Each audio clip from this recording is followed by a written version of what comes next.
Good evening. Today I am again coming with resources and development as I have described the another things. Now today I will explain you about the conservation of resources. Resources are vital for any developmental activity, but irrational consumption and overutilization of resources may lead to socio-economic and environmental problems. किसी भी विकासात्मक गतिविधि में संसाधनों की जीवंत भूमिका होती है, लेकिन संसाधनों का बहुत ज़्यादा उपयोग या उसका बहुत ज़्यादा क्षय होना, यानी कि हमने उसको पूरी तरह से निचोड़ लिया, तो ये क्या होती है, बहुत सारी समस्याओं को जन्म देती है. To overuse these problems, resources conservation at various level is important. Conservation of resources means the use of resources economically and without wastage.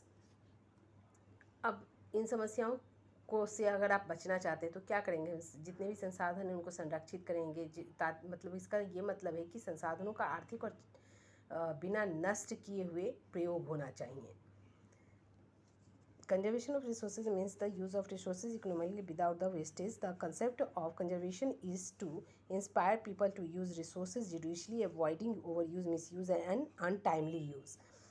इसका ये मतलब है कि आप जो इनका प्रयोग कीजिए तो वो किसी भी मतलब ऐसा ना हो कि असामयिक यूज़ हो इसका, या इसके यूज़ में आप इसके साथ न्याय नहीं कर रहे हो, न्याय संगत ना हो. ये इसके यूज़ के लिए आपको सबको प्रेरित भी करना होगा कि कैसा यूज़ होना चाहिए, कैसे कितना किस लेवल तक यूज़ होना चाहिए.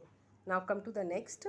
Conservation should be seen as a responsible attitude towards the natural resources.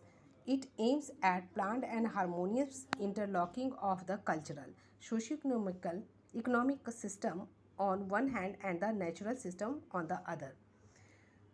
तो संसाधनों के संरक्षण को प्राकृतिक संसाधनों के प्रति उत्तरदायी ढंग से देखा जाना चाहिए. इसका एक ही उद्देश्य कि सांस्कृतिक और सामाजिक आर्थिक तंत्र का सुनियोजित एवं सर्वांगीण अंतर संबंधों का विकास, और दूसरी ओर प्राकृतिक तंत्र. By sustainable development, we mean the wise use the resources. Main objective is to meet the current human needs without destroying the ecological balance. जितने भी जीवधारी विकास से हमारा आशय संसाधनों की बुद्धिमत्ता प्रयोग से है. इसका मुख्य उद्देश्य है कि परिस्थिति संतुलन को नष्ट किए बिना मानव की वर्तमान आवश्यकताओं की पूर्ति होनी चाहिए. Now come to the some principle of conservation of resources and sustainable development. अब हम आते हैं कि कुछ जो संरक्षण है जीवधारे के विकास है और उनके सिद्धांत क्या हैं. तो the use of natural resources prudently without any wastage. किसी भी प्राकृतिक